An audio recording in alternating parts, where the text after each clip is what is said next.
Assalamualaikum warahmatullahi wabarakatuh. Bismillah, alhamdulillah, wassalatu wassalamu ala rasulillah sayyidina Muhammad ibn Abdullah wa ala alihi wa sahbihi wa mawalah.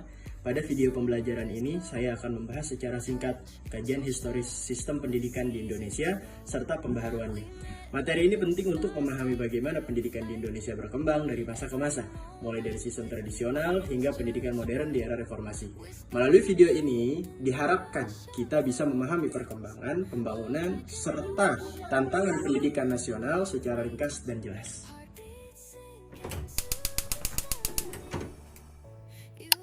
Kajian historis sistem pendidikan dan pembaruannya di Indonesia dilatar belakangi oleh pendidikan yang merupakan sarana utama dalam mencerdaskan kehidupan dan membangun peradaban. Di Indonesia, sistem pendidikan tidak berlangsung secara statis, tetapi dipengaruhi oleh berbagai faktor seperti politik, sosial, budaya, dan ekonomi. Seiring berjalannya sejarah, pendidikan Indonesia mengalami perubahan besar, mulai dari pendidikan tradisional, sistem kolonial yang diskriminatif, hingga pendidikan nasional pasca kemerdekaan dan era reformasi. Oleh karena itu, kajian historis ini penting untuk memahami arah dan pembaruan pendidikan Indonesia saat ini. Selanjutnya, perkembangan pendidikan di Indonesia dapat dibagi ke dalam beberapa fase. Yang pertama yaitu fase masa prakolonial. Pada fase ini, pendidikan berlangsung secara tradisional dan informal melalui keluarga, pesantren, surau, dan padepokan. Fokusnya yaitu kepada pembentukan moral, spiritual, dan keterampilan hidup. Memasuki fase masa kolonial, sistem pendidikan Barat mulai diperkenalkan oleh Belanda. Namun pendidikan ini hanya bersifat diskriminatif dan diperuntukkan bagi kalangan tertentu saja. Pada fase masa kemerdekaan dan Orde Baru, pendidikan mulai diarahkan untuk pemerataan akses melalui pembangunan sekolah-sekolah meskipun masih bersifat sentralistik. Kemudian pada fase era reformasi, pendidikan sudah mulai mengarah pada demokratisasi, desentralisasi, dan peningkatan kualitas melalui berbagai pembaruan kurikulum.